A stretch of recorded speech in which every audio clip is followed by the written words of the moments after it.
Welcome in. It's the PHNX Cardinals podcast, your premier Arizona Cardinal podcast. Like and subscribe. Leave us a 5-star wherever you get your programming.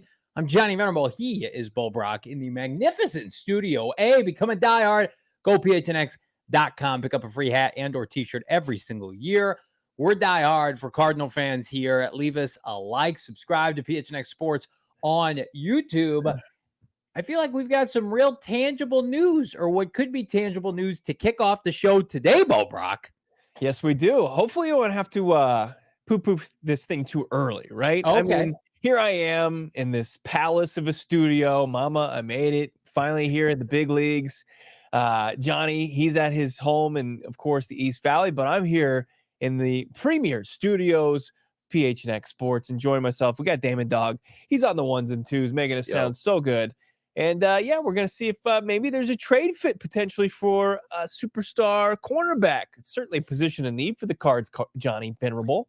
Yes, and what's up to everybody in the chat? Richard, Chase, the Dice Kids, Classy Nasty. The gang's all here, funneling in for some Cards talk, some Cards therapy. We have a loaded show today. But I would be remiss if we did not start with what I think was kind of buried yesterday. So, Bo, you and I were texting late into the evening, as we are known to do. And we saw an Instagram post from one Jaire Alexander. And if you don't remember, Jaire Alexander, first rounder out of where, Bo Brack? That would be Louisville. Which is the alma mater of who, Bo Brack? One Jonathan Gannon. Wow, we are already connecting the big-time dots here. Big brains on display today. And Jaire Alexander had a tumultuous year with the Green Bay Packers. Remember when he walked out and said he was a captain, but he wasn't a captain? And the Packers head coach, Matt LaFleur, kind of threw him under the bus. And it seemed a little rocky. And at that time, our distinguished, well-acumen football IQ audience said we should trade for Jaire Alexander. And at the time, just like, I don't know, like maybe the Cardinals could entertain that with the Packers, really.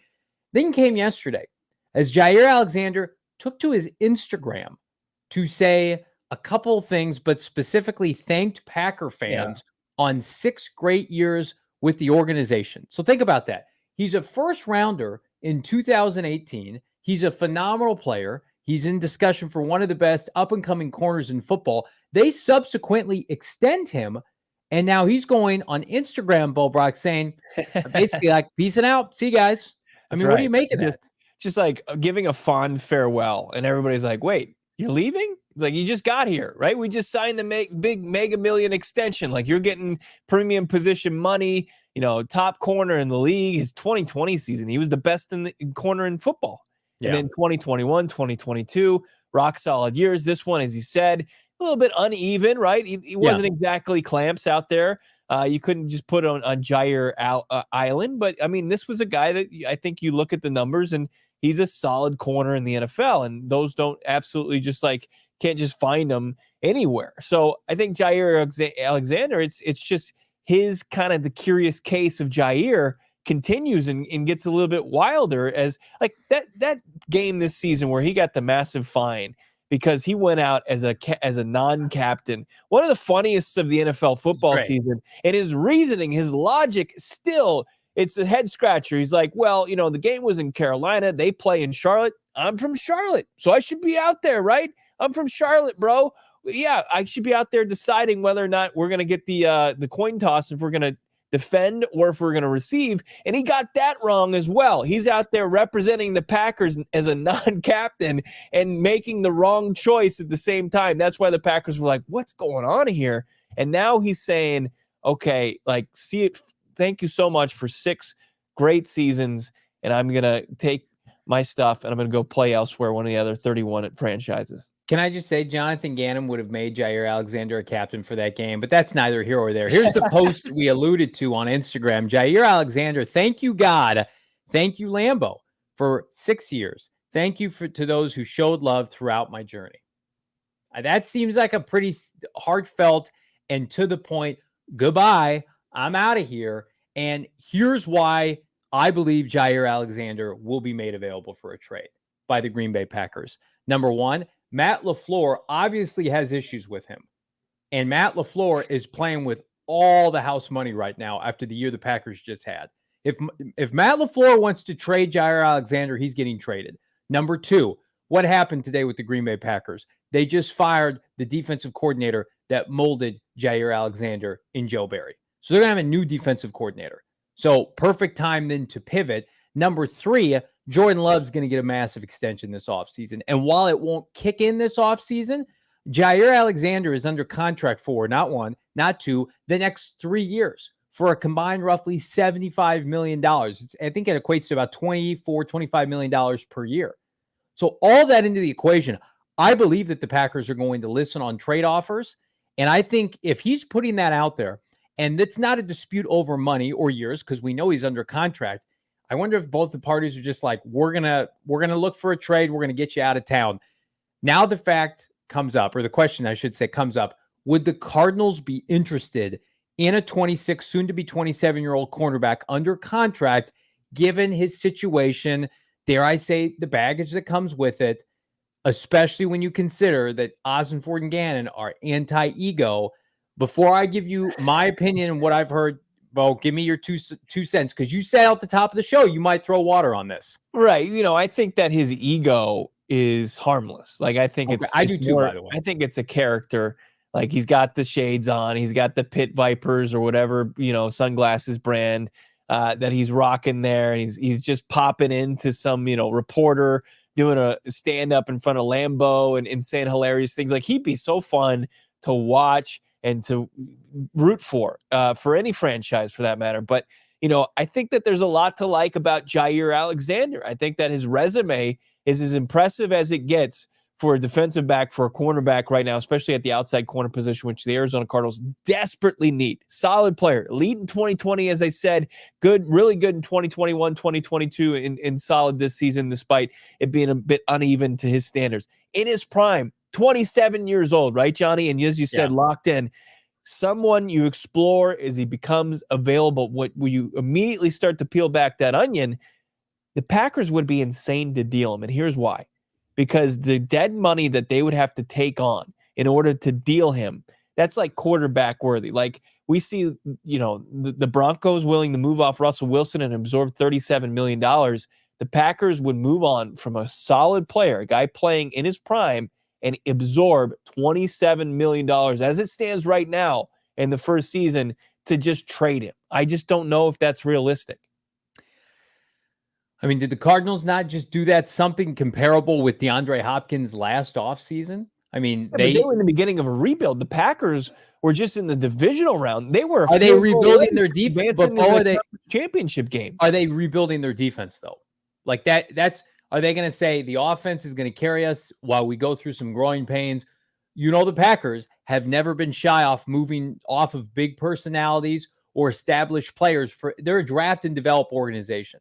And if there's a player in their late 20s that doesn't exemplify what they want as a franchise, they will move off of that player. We know that definitively. And I'm with you on the dead money. That's the biggest question mark right now. But I don't think it's out of the ordinary. They have caps money to spend. It wouldn't behoove them to not go out and sign other players. They would be in a position to still be active in free agency. And it would be more about what would the asset that they would get back right now here today make it worth their while. It would be a net loss. It would be a net loss for Green Bay and you can't post designate a trade. Yeah. As far as how it impacts the cap, they would have to figure out a move post June 1st, and that could happen, right? And they could, split the dead money in 2024 and in 2025, and it makes it a little bit easier, but it's still a pretty significant hit for both seasons. It's just, look, you can say, hey, you can point to, hey, there's the change as far as the defensive coordinator, and he's been the guy that's been there in Green Bay since he's been there, and while he's achieved success, and that it seems like the writing's been on the wall for divorce, but it's got to make sense financially. And it just doesn't make sense, especially with Green Bay and finding out what they did about Jordan Love, and to kind of kick this window open and to part ways with a very talented player at a premium position, but also at the same time having to absorb, like, it's a net loss of $3 million. Like, they're going to have to figure out what they're going to do and pay Jordan Love at the same time. I just don't think. I think that if they are going to entertain it, like, they're going to have to kick this can down the offseason highway a bit before they truly figure out what to do. Like, I don't think this. If he's going to be traded, it's not going to be imminent relative to when the offseason really kicks off in March. Well, and also, like, is his people forcing the issue? Is he trying to force the issue here? Are the Packers just telling him you need to lay low, and he's doing the opposite? As folks in the chat allude to something that, Bo, you and I have known for about a week, is that Jim Harbaugh going to the Los Angeles Chargers. Congratulations to Jim and his family. Excited for Jim. And that franchise needs a shot in the arm, and Jim's a fantastic coach and human being. Okay. Who's got it better than the LA Chargers right now? I don't know. Nobody. Brock Bowers at 5, Jim Harbaugh. Well, we're doing Cooper DeJean at 5, as Jim Harbaugh wanted in the PFF mock draft simulator yesterday. I asked somebody close to the situation about Jaire Alexander today. Yeah. And I didn't get it completely dismissed, because, as you know, and we've talked about on the show, they are going to explore trades for maybe overpriced corners. Yeah. However, I got a definitive not for 27. So let me repeat that. I got a definitive. It wouldn't be for pick 27. They value, and maybe we should lump this into consideration as it relates to Brian Burns or Josh Allen. They value that fifth-year option, I think, more than even we're letting on in the first round. However, I've been pounding that. I've been banging that drum. You're a smart guy, Bo Brock. I think the Packers, number one, would consider 35, and if the Cardinals get to a point where they deem him worthy, I could see them offering 35. I don't think anything is imminent. 35 is basically like another first rounder, but you don't have the benefit of the fifth-year option. So if I'm the Packers, I'm not trading him for anything less than a top 40 pick. Is somebody giving up a true first for him? That remains to be seen. Cardinals have a nice little sweetener at the top of the second round. If they decide, number one, we don't really love these corners in free agency. Nobody's available that we would go out and pursue aggressively. And then also, like, is Jalen Johnson going to make more money than Jaire Alexander? I mean, that's a possibility. So too many factors at play. But what I was told definitively, right? No, I would say no corner trade for 27. They want the fifth-year option. Makes sense. That makes sense, doesn't it? Yeah. And I also think that the Arizona Cardinals are going to want to have some sort of idea or solution for the cornerback position before they're on the clock for the 2024 NFL draft. Like, I think that they're going to, and I just don't think that the Green Bay Packers have the ability to do that, where they've got $7,000 in projected cap space right now. $7,000. Some of us are fortunate enough to have about that in our checking account or savings account, whatever, right now. The same amount of money as the NFL franchise has to spend going in the 2024 offseason. And they've got a quarterback contract to redo with Jordan Love, because he certainly earned it with his, what did we figure out? 36 total touchdowns, 32 passing. He's 11 getting over $40 million. He's going to get over $40 million. And if they trade Jaire Alexander, it's a net loss of $3 million. So $3 million in 7,000. But you're shedding money in future years, and you're getting back a premium asset. And it's not, from a Cardinals standpoint, it makes sense, right? You've got the assets in order to acquire the player, and you've got the money to pay the player now and in the future. But unfortunately, the Packers, I don't think they can make it financially work unless they've got a willing party in Jaire Alexander. And maybe he is, with this post that he had up on IG yesterday. I mean, it is. I've been to Lambeau Field. It's a beautiful stadium. Everything else is about what you think. It's in a neighborhood. It doesn't have the most vibrant nightlife. I mean, Scottsdale is a different animal. Downtown Phoenix, different animal. So I think we could sell him on that. Absolutely. It's Take a not little- about that. It's about the Packers. The Packers are not in a position to make this deal. Thank you, Brian, Adana Johnny has Fuller. 7K. Show us the card. Laughing my ass off. What'd he say? He's talking about my savings account, $7,000. Now he wants to see my Desert Financial debit card. We haven't gotten to that read yet, Brian. Shame on you. What are we saying here? Okay, so everybody's saying sensible Bo. It's funny though. Like we have sensible Bo and we have sensible people in the chat. Everything I see on Twitter is trade for him, trade for him, trade for him. I think I'm somewhere in the middle. Like, Yeah, I think it could get done if both parties are motivated. How motivated are the Packers, though? yeah. And that's what it comes down to. Also, do you want to be in a position like Ossenford was last year, where you're letting a star player dictate what's going on? The Packers just had this fantastic season, and now they've got a corner who feels maybe a little disrespected, trying to force his way out of town. What happened last year? Buda Baker telling Ossenford, you need to trade me. But that was over money. This is not over money. This is over maybe respect. If he and Matt LaFleur don't get along, and Matt LaFleur's like, go get a pick for him, I mean, what are you going to say if you're the Packers GM, the president of football ops? Matt LaFleur has all the cachet right now to do whatever he wants. Like refused to move Aaron Rodgers when he was done 2 years ago. Well, that's different. Come on, How it's a is it quarterback different? versus a defensive. You've got back. an eccentric personality in Jaire Alexander, and then you've got probably, as far as the most, I guess, stubborn or arrogant personality, and I don't mean that like in a horrible way, but Right. you know, as far as Aaron Rodgers, like he wanted out of Green Bay. He did 2 years ago, and they finally made the move.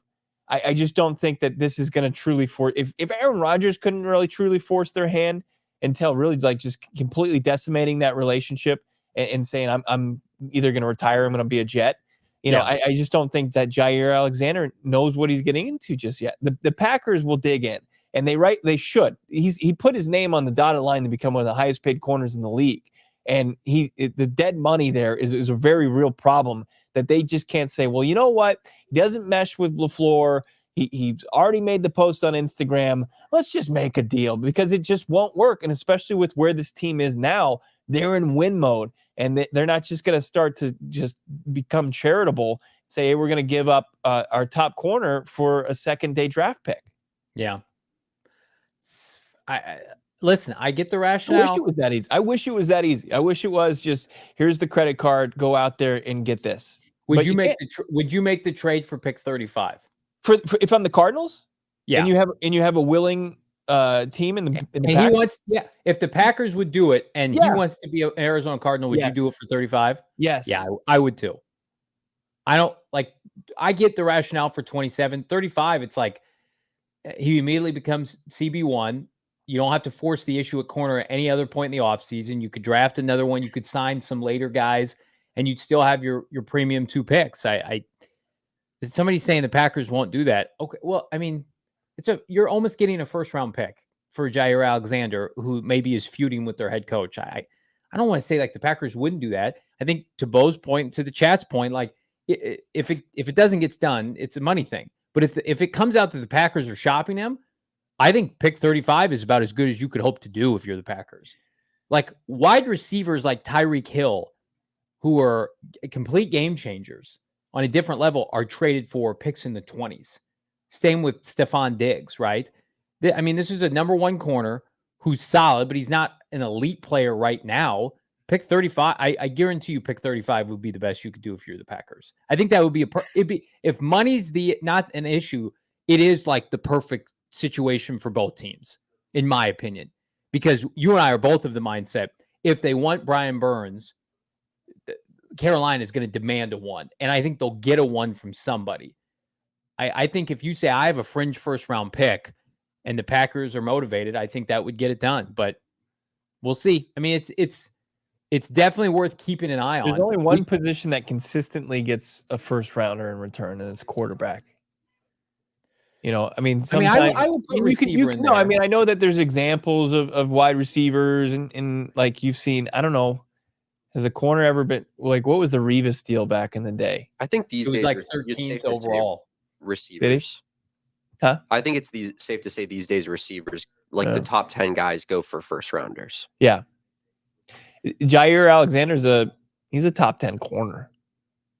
We could safely say that. I mean, I know that he's not the same guy he was 2 years ago, but really good player. I mean, like Montez Sweat went for a second-round pick. I think, but that was during the season when at the trade deadline teams are asking for more.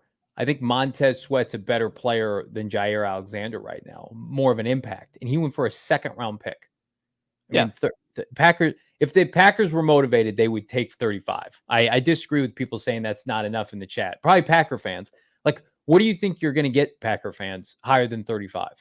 I'm curious. You just mentioned Darrelle Revis. Tampa did like the 13th pick. Darrelle Revis was considered the best cornerback in the NFL and was Hall of Fame trajectory. As you mentioned, Jaire Alexander he's not Sauce Gardner. He's not I don't even know if he's a top 5 corner. He's a top 10 number 1 corner.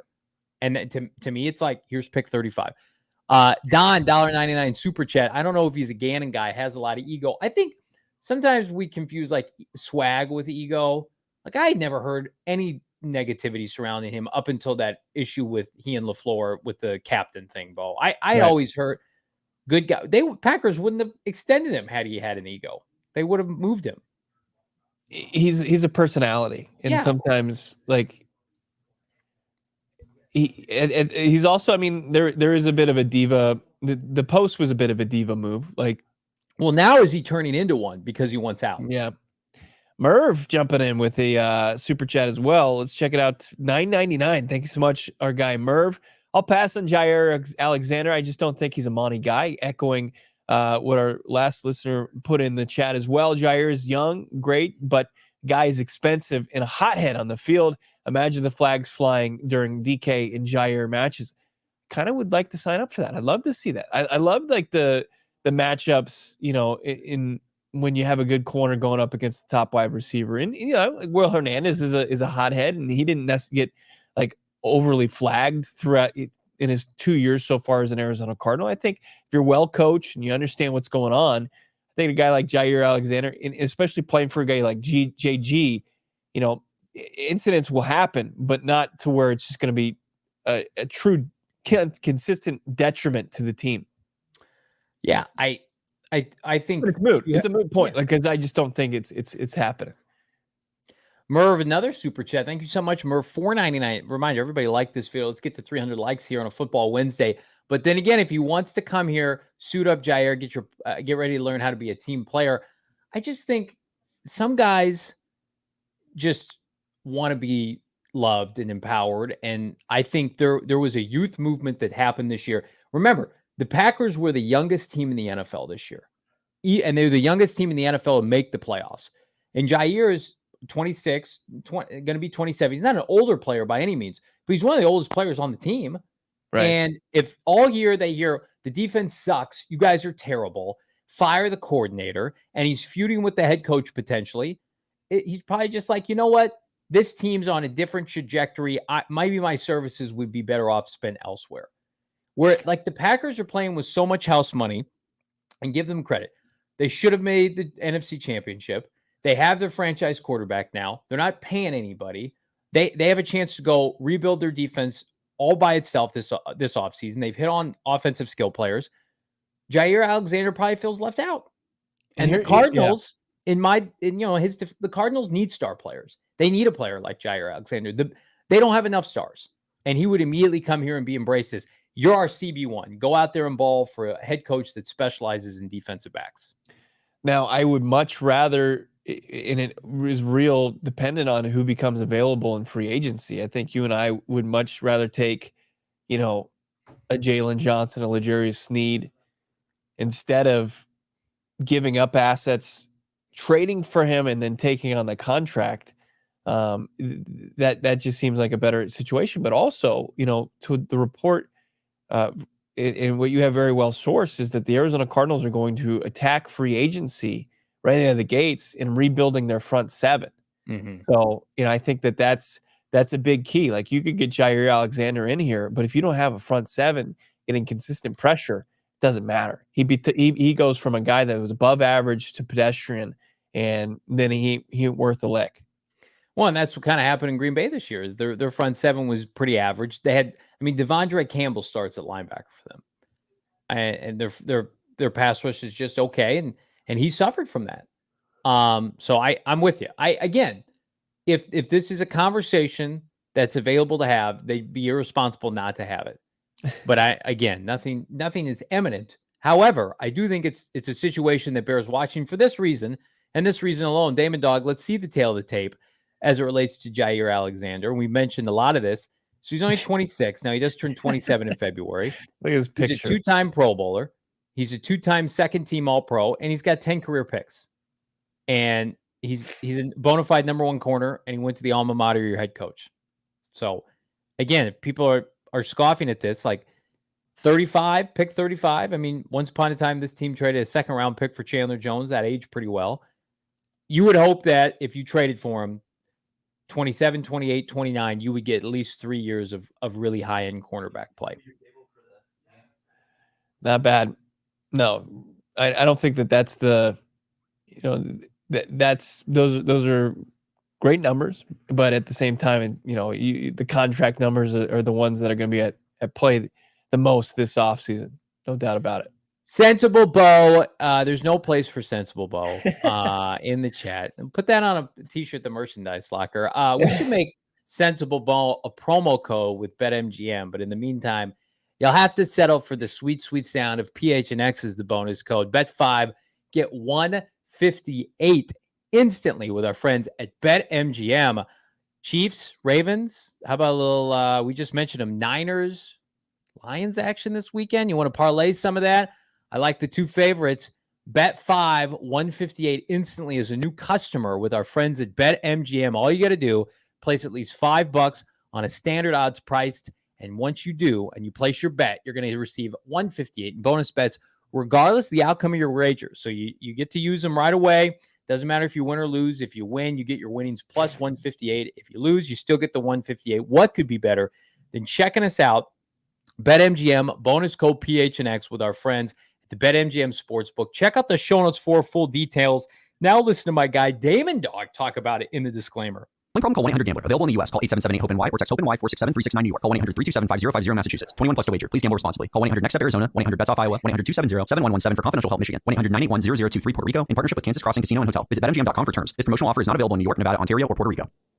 Good corners are tough to come by. Great gummies are not here in our great state of Arizona because our friends over at OG's Brands, they got you covered. They've been cooking it up for a long time. Visit ogsbrands.com. Check out their full product line. It's fantastic. And in the new year, they've got 2 new products that you want to check out. How about the OG's Naturals? And also you got the big OGs, as big as your face. They've got 10 milligrams of THC for a total of 100 milligrams of THC. It's a perforated giant version. It's a big OGs. It's where they just combine them all into one, and you can just slice off one, or you could slice off a couple, however, whatever tickles your fancy as far as the gummies go. But of course, you got to indulge responsibly. Check out what's going on with our friends over at OG's right now. ogsbrands.com. Check them out on your socials. Check them out at your local dispensary as well. They got products for everybody as far as cannabis-infused gummies go. ogsbrands.com, your local dispensary. Got to be 21 years or older. Jim Harbaugh, new head coach of the Los Angeles Chargers. Bo, any reaction to that breaking news? Justin Herbert gets his kingmaker finally in our guy Harbs. Look, I mean, that's a big name with incredible resume, especially at the NFL level. What he did in San Francisco before going back to his alma mater and bringing him a national championship earlier this month. Jim Harbaugh, like the ramifications of that, it impacts the AFC, and you kind of breathe a sigh of relief. He had a second interview with Atlanta. The fact that he never really kind of outside of the Falcons looked at coming into the Arizona Cardinals conference is big for the Cardinals, because they had to deal with him for so long with the 49ers. And like they never beat Harbaugh in the Niners really. And then once he left, then they had some fun there for a couple of years with the the homeless head coach and Jim Tomsula, and they had Chip Kelly there, and then Kyle Shanahan early on had a tough time beating the Cardinals. But when it was Harbaugh, they were always ready to play, and they were always ready to go to an NFC championship game. Now it's the AFC West problem, not the NFC West. He's elite, that's for sure. And kudos to the Chargers for paying big bucks for a big-time head coach. Because, I mean, I think, Justin Herbert can get overrated by the media, but we both feel like he's a legitimate franchise QB. And like Kyler Murray, like, you need an infrastructure. And Brandon Staley, Cliff Kingsbury, they are not competent NFL head coaches. So kudos to the Chargers for getting it right. Topic 64, $4.99 super chat. We need a top corner, for Christ's sakes. We had Marco Wilson the last 3 years. Topic 64 knows something about quality defensive back play. And I agree. Top corner, where's it going to come from? Free agent, maybe a little draft action. But yeah, they need to add a surplus. And who knows? Hopefully Garrett Williams-Bowe develops into somebody. They've got Starling Thomas, Keitrell Clark to kind of backfill length and athleticism. Let's add it to that group led by Buda and Jalen Thompson. Merv Bustin, move $4.99. Y'all see the guys over at your sibling AllCITY network, CHGO, get personal and eat each other alive debating Caleb versus Fields. Insanity over there. No, I'm going to have to check that out. Bo, did you see that?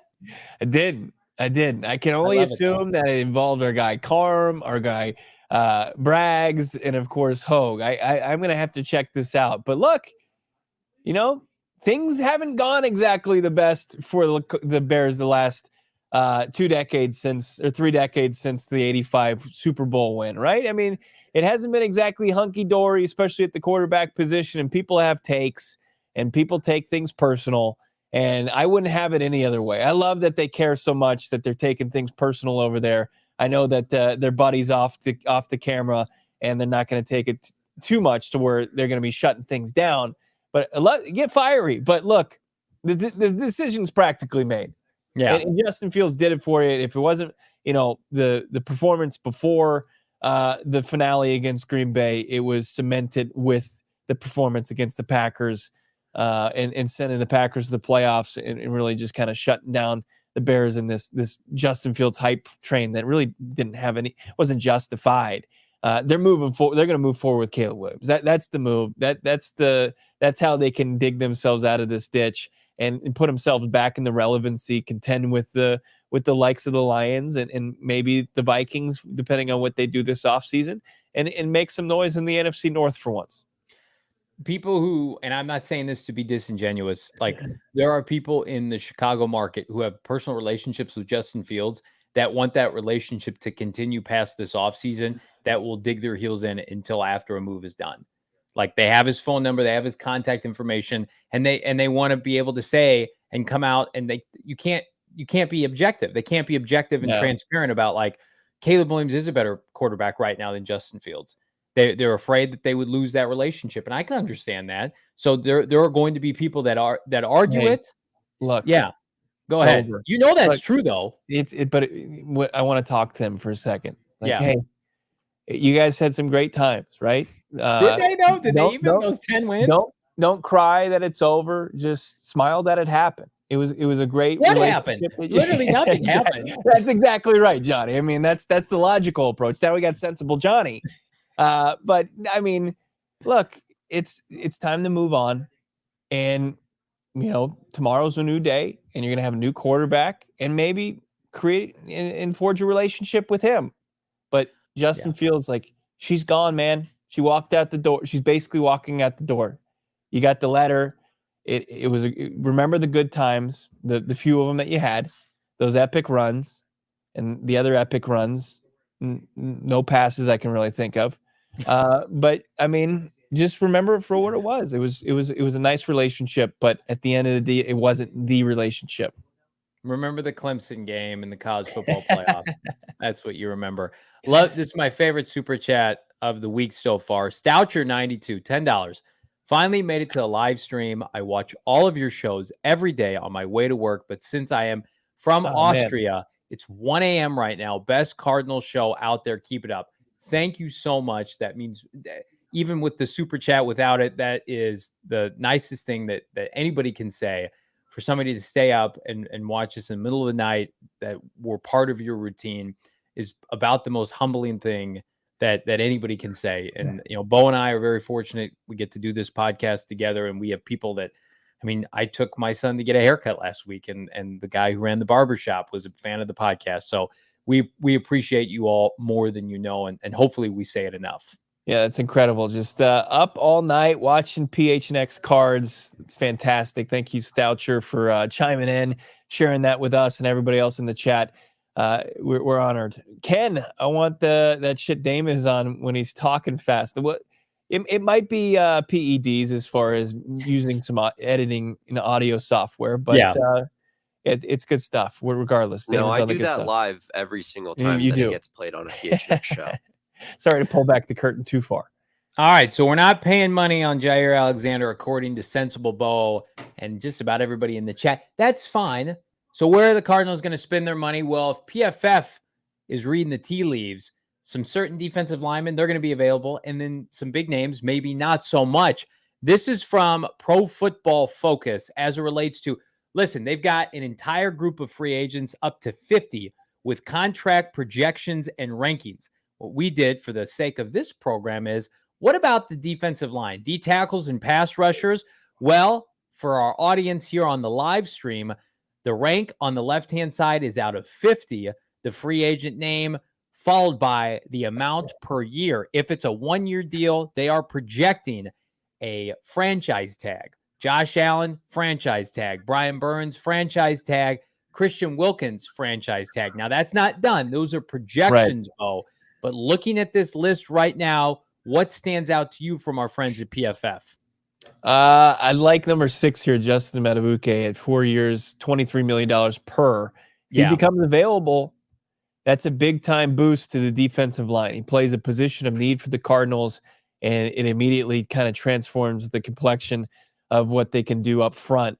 You add him to the rotation with Dante Stills, you bring back a Jonathan Ledbetter, but you got Matabuke, kind of the anchor of your defensive line, and it just changes how they can do things.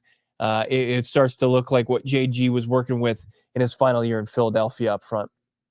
I'm going to tell you, if I'm Brian Burns or Josh Allen or Christian Wilkins, the average money per year would really upset me, because Josh Allen and Brian Burns are absolutely worth, if Chris Jones after 30 is worth $30 million a year, Brian Burns and Josh Allen are. I can't imagine they're going to be happy with those. We were also told, Bo, by, I think it was Trevor Sycamore, or it might be Brad Spielberger, Josh Allen could hit the market and they could opt to tag Calvin Ridley. Now, that's still undecided. Christian Wilkins, is he going to be back in Miami? They're changing defensive coordinators. Vic Fangio is out.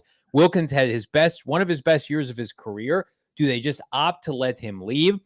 I think Leonard Williams at 3 years, just over $17 million. I'm with you at Matabuke. That's got to be your first target if he's available, and you're probably going to have to pay him $100 million. But if Leonard Williams is your, second place prize, that's not a bad place to be. I think we take it for granted. He's been on a bunch of teams. He's just produces everywhere. Now, is he a complete defensive game changer? No, but he's a really good 5 or 3 technique, depending on what you run. The Cardinals would probably use him as a 3 technique defensive tackle. The Cardinals desperately need that. So I think the team that signs Chris Jones, like Buffalo when they traded for Von Miller, they're going to say, just change the complexity of our defense. I don't think you're going to get that with Chris Jones. Yeah. But if you understand what you're getting in these guys, that they're not going to come in and be, what everybody assumed Ndamukong Suh was going to be when he went to Miami. It's just these are guys that are just coming in to fill a role. And if the price scares you off, welcome to free agency. Yeah, you look at a guy like Bryce Huff from the Jets. He's a guy who didn't really start for them, but he had double-digit sacks this season. Probably more like of a 4-3 defensive end type. Kind of the size, 6'3", 250 of Zaven Collins. So I don't know if he's a scheme fit necessarily for the Arizona Cardinals, but you look at these guys. Danielle Hunter also, you talk about Allen and Burns, that might be also an option too, as far as the edge players go. But I agree, Leonard Williams, if Matabuke or Wilkins, they just don't, that nothing materializes as far as them and conversations with the Cardinals. He absolutely would be a good player to turn to revamping your defensive line. I just like I see these names, and I'm sure people will say, and rightfully so, like these names toward the bottom of the list don't get me super excited. They're B plus guys. Like that's what free agency is. Yeah. Like you're gonna have to pay A money for a B to B plus guy. And you know who you should be blaming for that? Steve Keim. But here's the difference. Would you rather the Cardinals go out and they spend A money on B players so they can field a competent defensive line next year? Or would you rather the Cardinals not do that and subsequently get run over by San Francisco and the Los Angeles Rams again? That's the choice. So I have no patience for, and it's not our chat, but there are people on Twitter saying free agency is overrated. Just build through the draft. And yes, build the team through the draft. You cannot sit out free agency when your defensive line, your front seven looks like the Cardinals. You need help tomorrow, yesterday. And so I again, like I expect the Cardinals to spend. I would be very disappointed if one of those players on the list we just saw was not an Arizona Cardinal at some point within the first 7 to 10 days of free agency in March. But just to sit back and say, we're going to just run it back and sign guys in April, May, June, like that failed. Maybe it succeeded for what the Cardinals were supposed to be. The expectations have changed now in 2024. You are expected to win games, compete for a postseason berth. Your defensive line was laughably bad. Yeah. So I'm preaching to the choir. You guys get it, and I think Gannon and Austin Ford get it. But I'm sorry, like you were put in this position by your heir apparent and Steve Keim, by your predecessor, I should say. So now you have to clean up his mess, and that's spending money on guys like Leonard Williams. Even if that's like you could spend money on Leonard Williams now and then say, I'm never going to do this again. Okay, then work your way through that contract and draft somebody in the next 1 to 3 years to make sure you don't have to do that. Right. You're gonna go out there and you're gonna buy yourself. You're gonna spend money on a nice, reliable Toyota, right? It's gonna get you high mileage. It's gonna perform for you, right? And you have to do that. Sometimes it's necessary. As far as like where the defensive line is, like it's just they have to get a player there, if not two. Multiple. You can flex a little bit if you're Monty Osfort with your ability to kind of watch tape and maybe find some diamonds in the rough. But you have to find, in my opinion, interior and on the edge, two proven commodities on this defensive front. It's in so dire need of it. You have to get at least two players and throw just cash at them. Just throw the money at them and figure out a way to out negotiate the other teams out there. Like Christian Wilkins, it's going to be tough. Like if everything's even and you got, the tax situation down in Florida, he might just decide to stay with the Dolphins, and depending on who they get in there as their defensive coordinators, they parted ways with Vic Fangio today. So, I mean, I think that you have to get defensive line players in the building that are proven commodities that have proven resumes in this league. Pedro, speaking the truth here, build through the draft, tweak through free agency. Yeah, it's like the draft is the cake and the icing is free agency. Yeah, but you still need the icing. Nobody likes to eat dry cake, right? So I think the Cardinals have shown you at certain points this season, they can go out and find a guard. They can start a couple journeymen there. They can go out and supplement a backup tight end. They can make it work with some veteran corners and some undrafted guys. You cannot mess around on the defensive line. You just can't. And there are games that they would have lost if the opposing play callers just said, we are going to line up and run it 4 straight times and pick up first downs. Like if Philadelphia had done that, maybe even the Pittsburgh Steelers, Cardinals don't win that game. Atlanta Falcons, Bijan Robinson ran all over them. It was their big, and they had a lot of Achilles heels this year. It's their biggest Achilles heel. You have to get back to basics and be able to at least be competent stopping the run and then work your way down from there. If you're 3 teams in your division, and I know a lot's going on in Seattle, and we don't know what the future looks like as far as its coaching staff, but they've got Kenneth Walker, they've got Charbonnet, they've invested in the offensive line. You know what San Francisco's about, and they're always going to be about. And you know what Sean McVay likes to do, and he's got Kyron Williams, and he's drafted just a stud guard, and they're rebuilding their offensive line.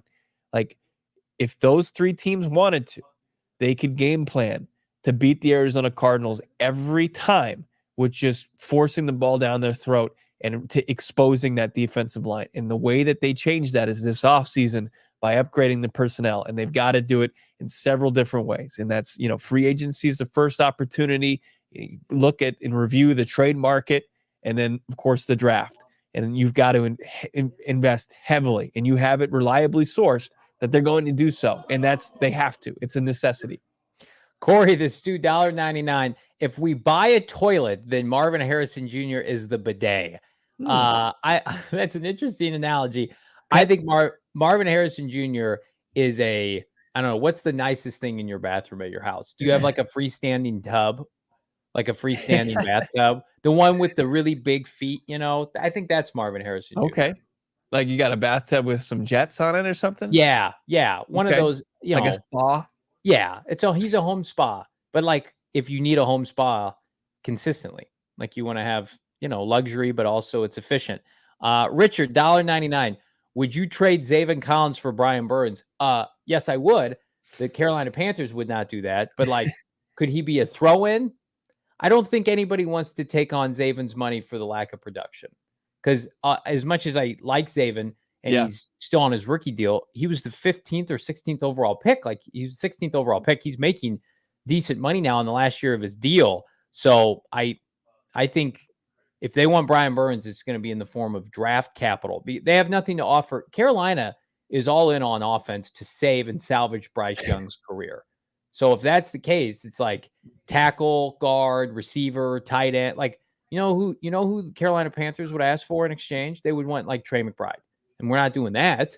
But they would say, like, yeah, give us Trey McBride and a pick, and we'll give you Brian Burns. Hello? Money, you still there? Hello? No, goodbye.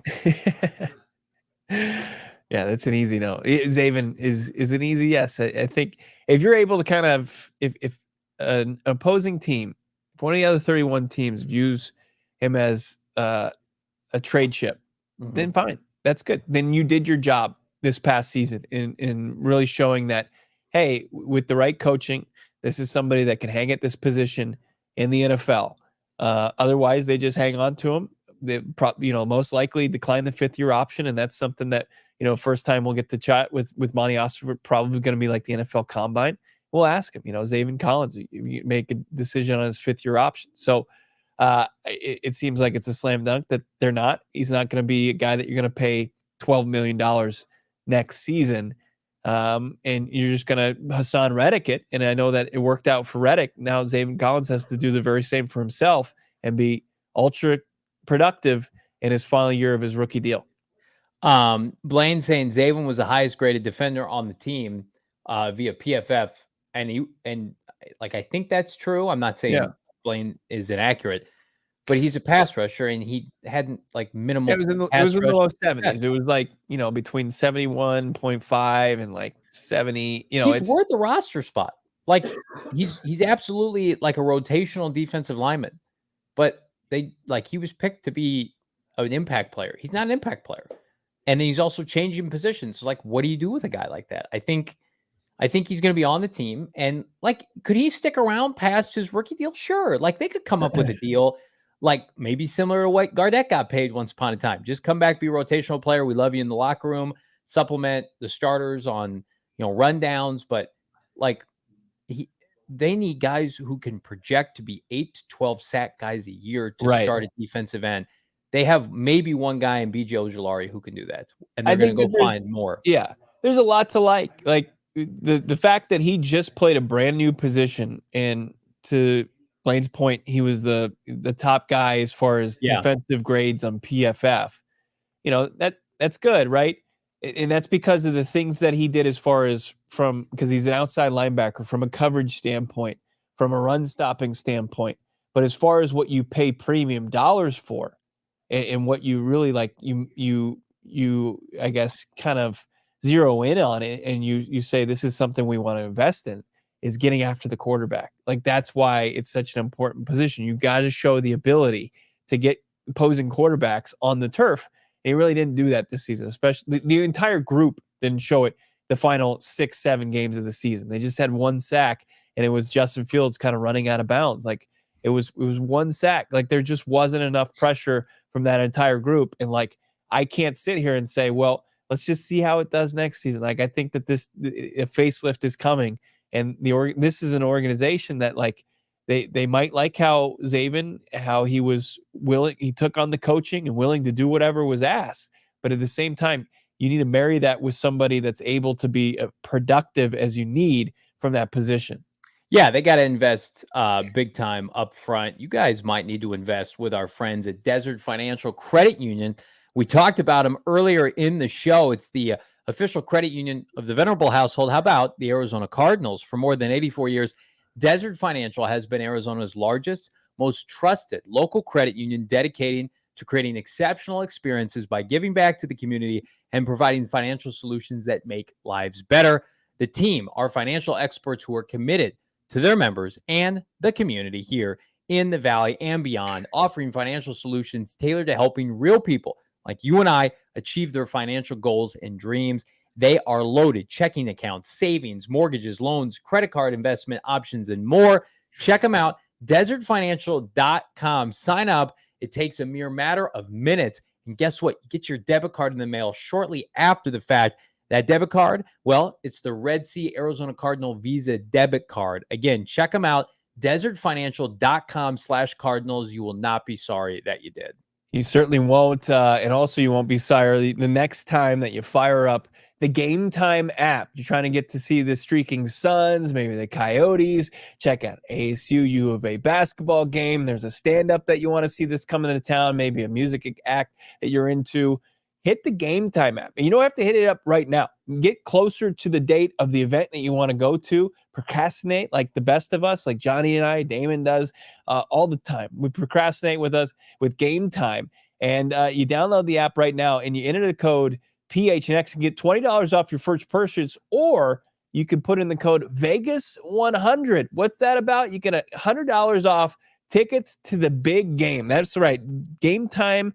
The app is going to get you to the big game in Vegas. We'll see who's playing there, but you can reserve your spot with the Game Time app using that code Vegas100 to get $100 off your purchase of tickets to see the big one at Allegiant Stadium in Vegas. Download the Game Time app today. Use those promo codes PHNX or Vegas100, and you're going to save yourself some money. They're always taking care of you. We love Game Time app. You're going to love it as well. Accolades coming in the form of NFL honors, the award ceremony here in the next couple of weeks. Of course, that was here in Phoenix last year. Kyler Murray, once upon a time, Rookie of the Year, Offensive Rookie of the Year. However, some sites are already naming their accolades, specifically from a rookie standpoint. Breaking news, Pro Football Writers Association didn't give the Cardinals any love. So take that for what it will. The Athletic, however, it's got some competent people on staff. They released their all-rookie team, and headlining that on the offensive line, one Paris Johnson Jr. Bo. He is joined by our draft crush out of TCU and unfortunately LA Rams, Steve Avila, Matthew Beauregard, Peter Skoronski of the Titans, and Joe Tippmann. And then a couple honorable mentions there, but standout Paris Johnson Jr. remains a player to watch for a budding young club.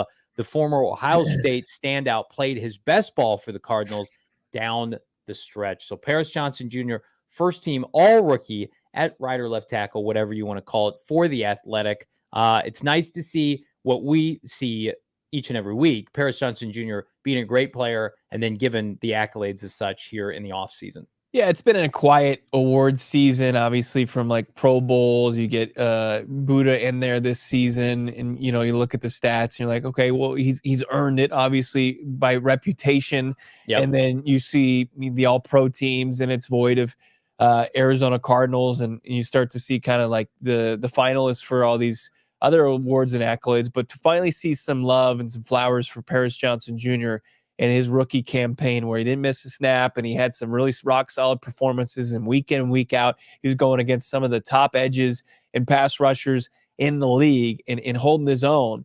I think that this is great. This is great to kind of see people pay attention and kind of not a fully lost year. Obviously, there's a lot of momentum earned and gained at the end of the season for the Arizona Cardinals, but people to kind of identify who's some of the people they're going to move forward with. And Paris Johnson Jr. certainly is that.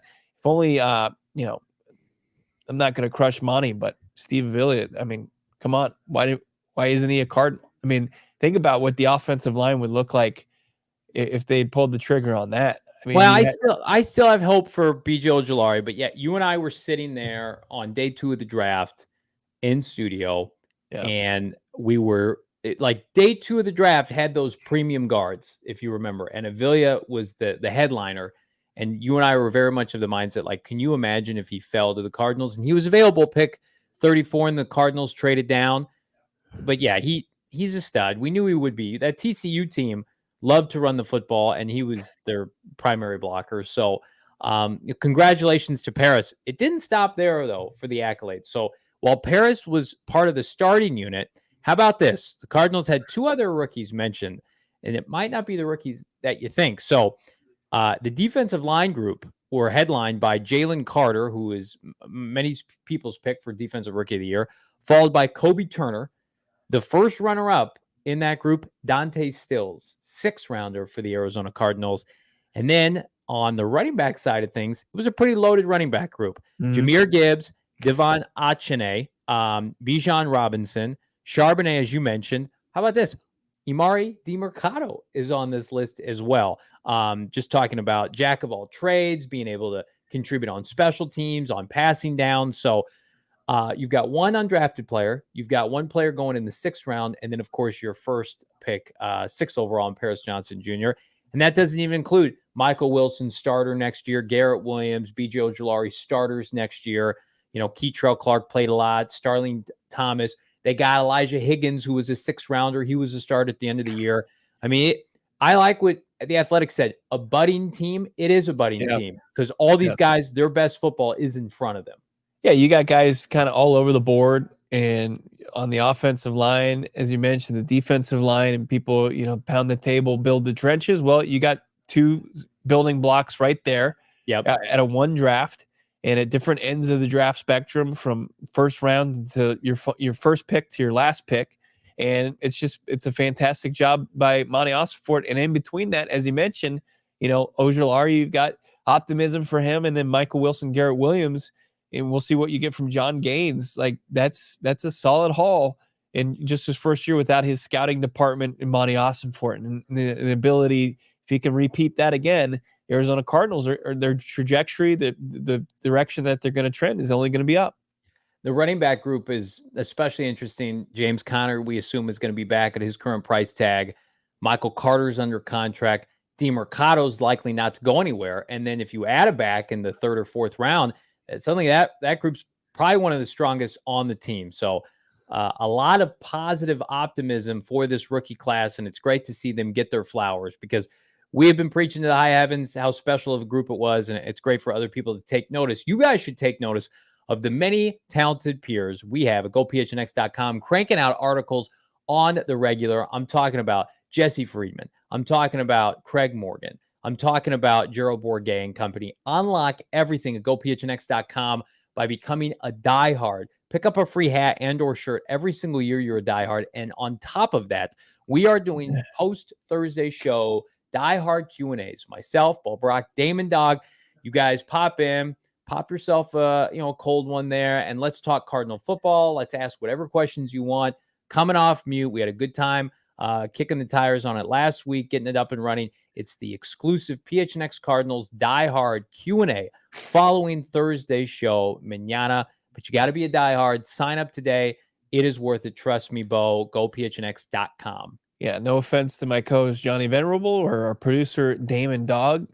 Tired of hearing ourselves talk. And for you guys to be able to join the show and voice your opinion, ask your questions, give us your stories, that's fantastic. And the only way that you can get into that exclusive member Discord and that discussion, that Q&A, becoming a diehard today, GoPHNX.com. Also get your gear from the PHNX locker, the merchandise locker. Get yourself that hat that Johnny's repping right now, maybe the Greg Dortch t-shirt.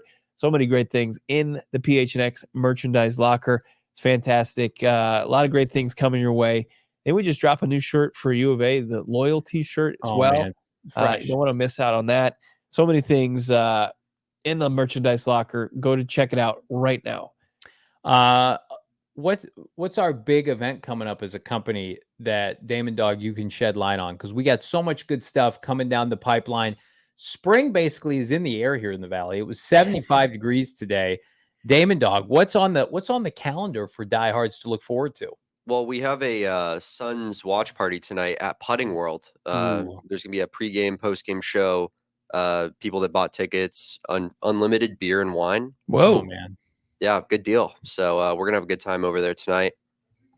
After that, not too sure, but I do know we do have a big baseball takeover event that's gonna happen in the summer at the pool, which is gonna be pretty cool. Okay. So we're gonna get the pool rented out. That's gonna be a good one. The pool at the stadium. Yep. Love It's that. a lot of fun. I don't know if you were necessarily allowed to talk about that. No, But we've mentioned it before all right. on the PHNX D-back show. Thanks for watching. Love you, I was trying to Damon. make it Never sound like change. you were dropping some news here, but you wanted to throw me You under think the bus Damon even would more. break news on this show that he wouldn't share on Diamondbacks First? How dare you? I see this in our little company chat that Anthony Totri, who's a known Chargers honk, he's near tears thinking about Jim Harbaugh. It's just like, can we get ourselves together? You're an adult. Let's not. I mean, it's a good hire, but come on, near tears. I'm a big Jim Harbaugh fan, so I'm gonna reluctantly say that I approve that. The tears. Yeah, You talk to Totri every day. He's out of control. yeah. The guy's starving for a couple wins here and there, you know? Just give him the W today. I'll give him the W, but at the same time, what else is going on there that's making a grown man cry over the hire of a coach? They won the Super Bowl. That is Give it to yeah. I mean, if it's the hiring of a coach is one thing, but if you actually do like win that Lombardi trophy, then what's your reaction then? Jim played for the Chargers, Mhm. and he was part of an instrumental group that had Junior Seau and company. I mean, he has an opportunity to bring that franchise back, to relevancy. And I I don't think disagree with it. I don't Brett, disagree with that take at we all. remember- I was also think it's a tearful. great hire. listen to me. I was tearful with the Cliff Kingsbury saga in the worst possible way, and What do you that's mean? what. Well, I mean, like You cried? the incompetence that we saw Did you from cry? to Cliff and Kime. I'm not going to admit that on here. I might have had a shed a tear that my franchise got it together when they opted to part with the prior regime. I think You that's all did? he's saying. We don't listen. Don't try to expose me on my own show. You're exposing yourself. No, I'm just trying to be it's one vulnerable, thing and when you're you got taking advantage of my Fitzgerald vulnerability streaking here. down the middle of the field against the Pittsburgh Steelers in the Super Bowl. That's something worthy of it. What are we talking about? Hiring and firings? That was 16 years ago. I'm living in the now, and right now is like I understand Brandon Staley. That got really rough, and the fact that like the Chargers had a chance to get Sean Payton last offseason, didn't want to, and Sean Payton wanted that job. Like as a Charger fan, I'm happy for him. I'm happy for, and I just love how much I love Jim. So Ryan Carley hitting us with the $2 super chat. Thank you so much, Ryan. Came late with if Caleb doesn't want to go to the Bears. What if Caleb Williams doesn't want to be a Bear? it's tough, man. You're going to Chicago. Oh, I'm sorry you have to go to a top 3 market in the continental United States. Michael Jordan played in that market. I think you'll be just fine. I think the Bears are going to get their act together as a franchise the same way the Cardinals are trying to. They're getting a new stadium, and they're going to – Eberflus, that's a joke. But, they should be the ones hiring Jim Harbaugh today. That should have been what happened. I don't know if Jim would have taken that job. I know he wanted to be on the West Coast. He loves the West Coast. He was at San Diego State, obviously, or San Diego University, I should say, and obviously coached the Niners. But I would be more upset if I was a Bear fan that we didn't fire Eberflus, because I think Caleb's going to go there, and I think he's going to have a tough time because he's going to have the training wheels on with that current staff. But that doesn't, He'll be all right. I think Waldron's well respected on the offensive side of the football. He's got the weapons there. And he's a talented player. That's fair. And the NFC is not a gauntlet, so I think we'd hear more about Caleb not wanting to be a Bear if that was truly what's going to happen. I think that time has passed. Yeah, I do too. Florier's out there turning out 1,500 words on it, but in a weird way, like Carolina, Jacksonville, like if Bryce Young and Trevor Lawrence go to those franchises, Caleb Williams can't go to the Bears. Come on. Kyler Murray came to the Cardinals after they just drafted a quarterback.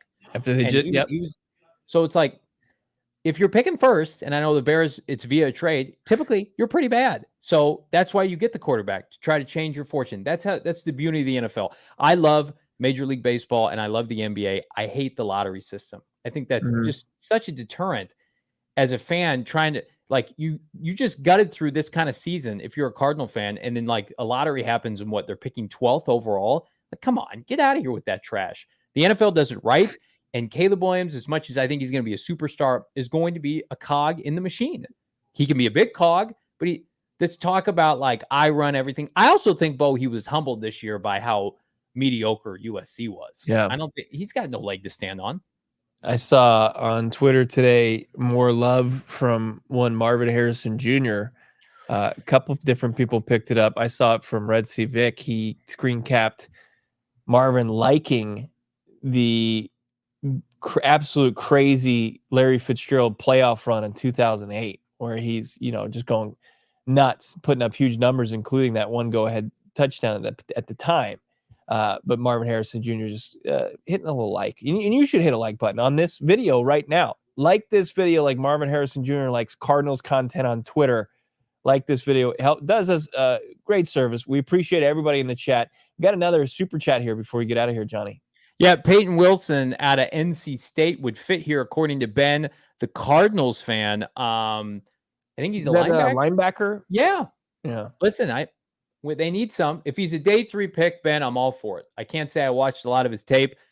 The linebackers that are going to be drafted and developed here are probably going to be day 3 picks, and if he can play, then yeah, absolutely, bring him on board. I think they'll draft a linebacker. They got enough picks. Go, and you can splurge a little bit on a running back and a linebacker, but you got to continue to take your vitamins and eat your vegetables early in the first couple rounds. But I heard Wilson was a nightmare for Drake May. He had a tough time with NC State this season.